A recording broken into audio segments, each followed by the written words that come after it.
Түбөлүктөн түбөлүккө сапар алып, түрө чалып аалам көчү келе жатты.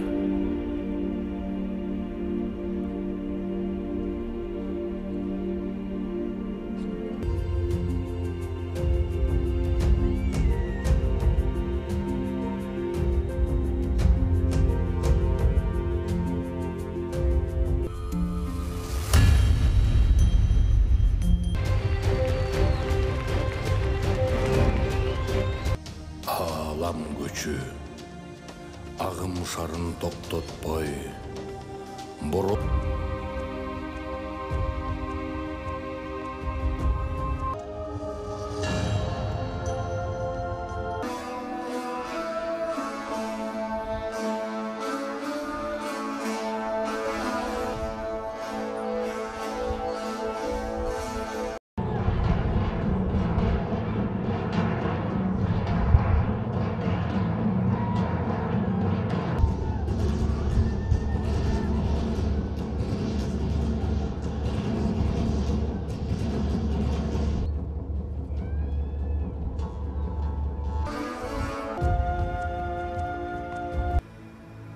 Жараткан өзү куттусын.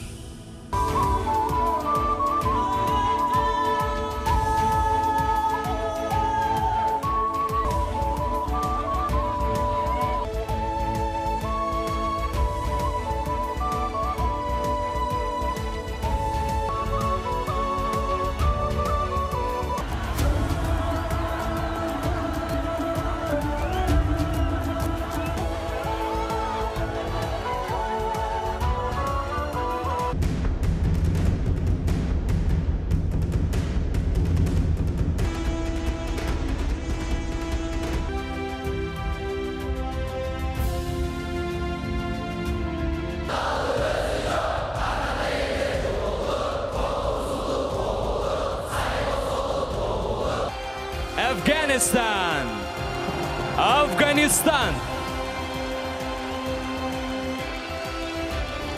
Austria, Австрия,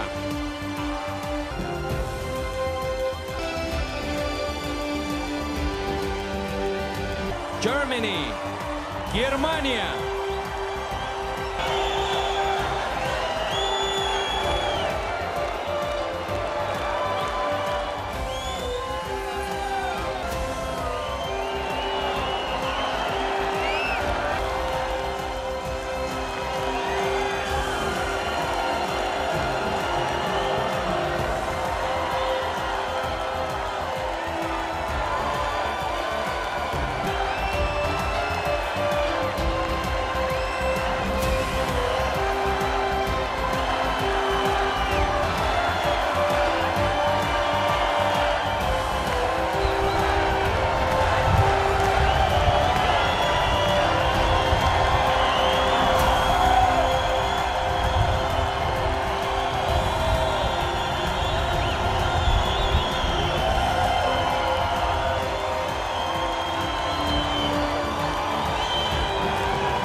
Урматтуу мекендештерим, Урматтуу көчмөндөр оюндарынын катчылары, ардактуу меймандар, 3-чү дүйнөлүк көчмөндөр оюндарына кош келиңиздер.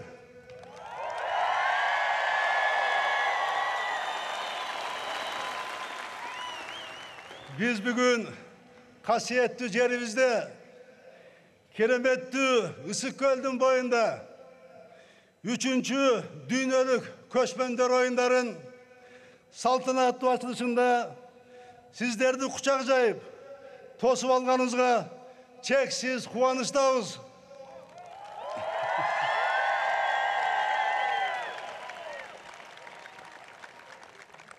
Чокусу асман тиреген улуу тоолордун мекени Ала тоого, Айкөл атабыз Манастын жерине, кең пейил меймандос кыргыз элине кош келиңиздер.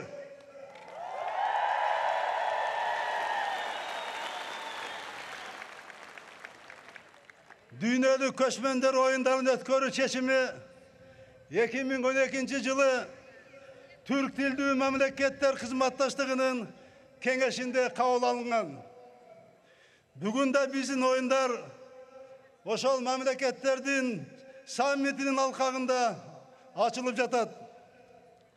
Бүгүн салтанаттуу ажамге бир тууган Казакстан Республикасы президенти урматтуу Нурсултан Абишевич Назарбаев катышып жатканы биз үчүн чоң кубаныч.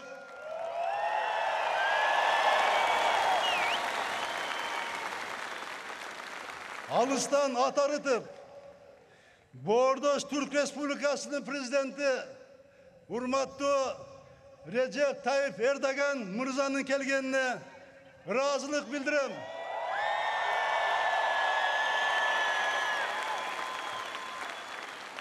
Европадагы достош өлкөбүз Венгриянын премьер-министри урматтуу Виктор Орбандын катышып жатканын ыраазылык менен белгилейм. Россиядан келген ардактуу мейманыбыз Татарстандын президенти Минниханов Рустам Нургалиевичке салам айтабыз.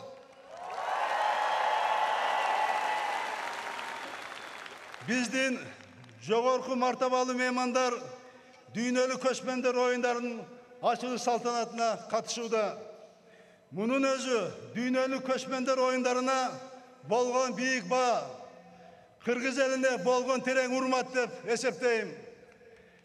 Эртең Чолпон Ата шаарында боло турган Түрк тилдүү мамлекеттерин саммитине Азербайжан Республикасы президенти урматтуу Илхам Кейдарович Алиевдин, Өзбекстан Республикасы президенти урматтуу Шавкат Мирамонович Мирзиёевдин келиши күтүлүүдө.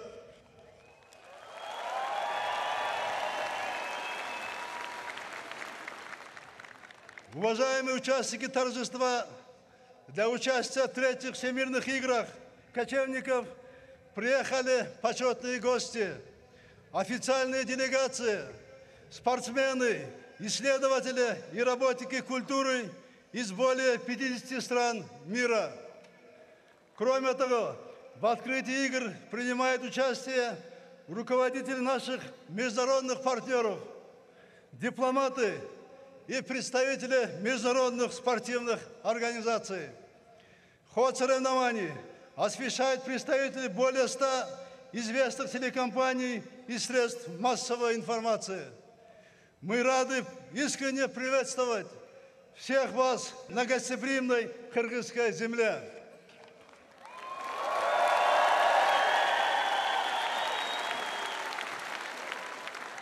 Урматтуу мекендештерим, кадырман меймандар, бүгүн дүйнөдөгү саясий, экономикалык, экологиялык жана маданий процесстердин темпи тездеди. Технологиялар ыкчамдык менен өзгөрүүдө. Бул көрүнүштөр адамзаттын алдында жескендиктер менен катар жаңы көйгөйлөрдү жаратты. Ушундай шартта көчмөн элдердин дөөлөтүн, мурасын, каада салтын жандандыруу зор мааниге ээ. Ал дүйнө ellerinin ынтымағын бекемдеп, гуманизмдің идеалдарын жайылтуға, табиатқа, адам қоғамына болған мәмілені өзгертуге негіз бола алады. Көшпендөр цивилизациясы дерлік мыңдеген жылдық тарихты қамтиды. Тынч океандан тартып Европаға чейінгі аймақты, Борбордық жана Чыгыш Азияны, Кичи Азияны жана жакынкы чыгышты бириктирген улуу мурас. Мындай мейкиндикти көчмөндөр гана өздөштүрө алган. Көчмөн дүйнөсү жүздөгөн элдерди бириктирет. Алардын маданияты, дүйнө таанымы кайталангыс өзгөчөлүккө ээ.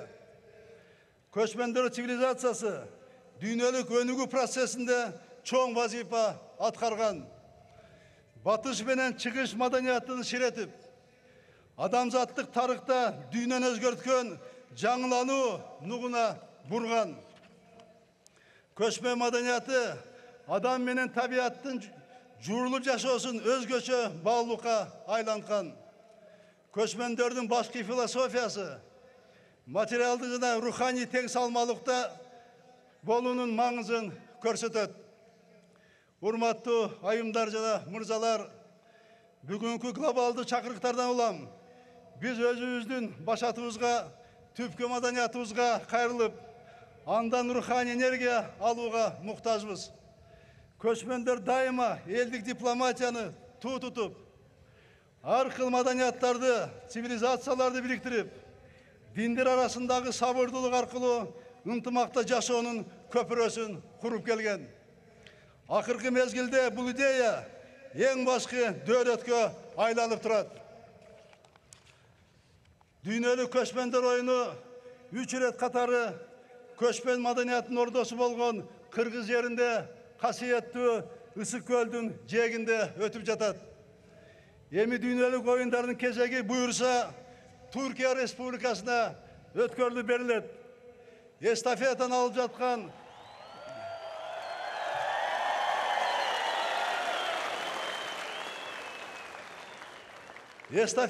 жаткан Түркия Республикасынын президенти урматтуу Эрдоган мырзанын кийинки көчмөндөр оюндарын ийгиликтүү өткөрүп алуусуна тилектешмин.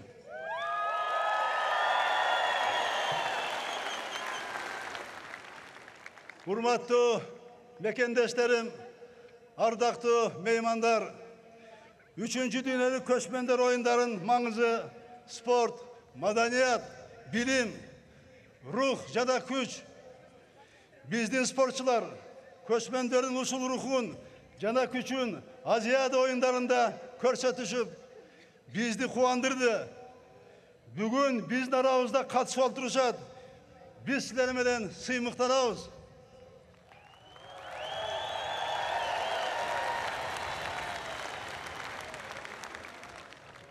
Көчмөндөр оюндары күчтүү гана сынагы менен чектелбестен кайталангыс маданияттардын, салттардын маанисин өнүктүрөт. Көчмөндөргө таандык салттуу спорттук мелдештер жана маданий иш-чаралар жер шаарынын 4 бурчунан келген адамдарды жакындатып, бирге жашоонун идеяларын даңазалайт. Ардактуу мекендештерим, айымдар жана мырзалар, 3-чү дүйнөлүк көчмөндөр оюндарынын алкагындагы спорттук таймаштарда кара кылды как жарган калыстык болуп, эң күчтүүлөр, эң шамдагайлар, татыктуулар жеңсин.